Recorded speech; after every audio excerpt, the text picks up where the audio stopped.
Ang tutorial po na ito ay para sa news gathering gamit ang Android phone or ang Titan TV Cherry Mobile smartphone. Una, meron na kayong internet connection, i-download sa Play Store ang ES File Explorer File Manager. At kapag ito ay na-install na, pagbukas nyo sa ES File Explorer, makikita nyo dito ang mga icon na pagpipilian. Piliin ang icon na ito at pumunta sa network. Sa network, merong FTP at doon pwede kayong gumawa ng access point. So, kukunin nyo yung new at set ang FTP. Ang gagamitin ninyong pangalan ay yan. Ang mode ay passive. Meron kayong username, halimbawa Justin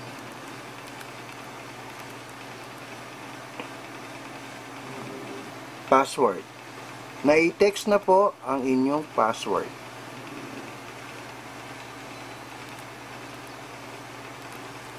At kapag nailagay na po ang password, pwede na kayong mag-OK.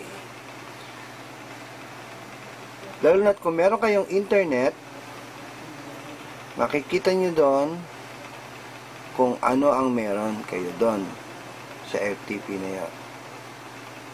So kung naset nyo na at nandun na kayo sa news gathering mode, lagi nyo tatandaan, pag nag-news gathering, lagi nyo tatandaan na kumuha ng movie sa widescreen mode.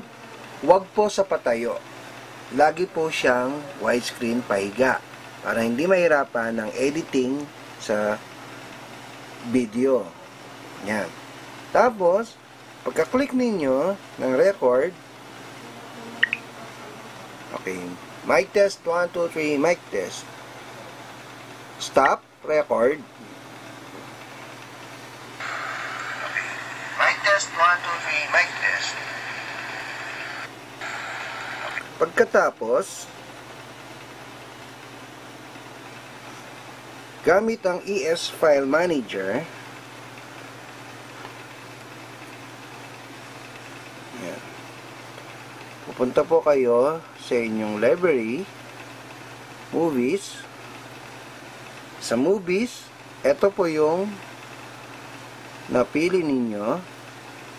Click more, tapos copy to, yan, FTP, yan, at mag-OK. So makikita ninyo lalabas ang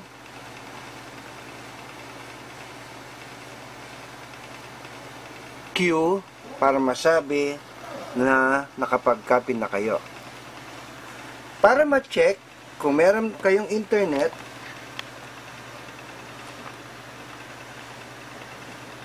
pupunta po tayo sa folder ni Justin at doon ita-type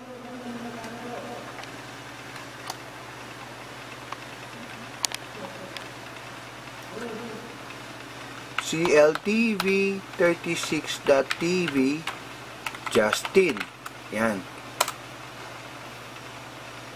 Makikita nyo na po doon ang mga files at pwede nyo nang i-preview o i-download para sa gamit. Okay. Mic test, 1, 2, 3, mic test.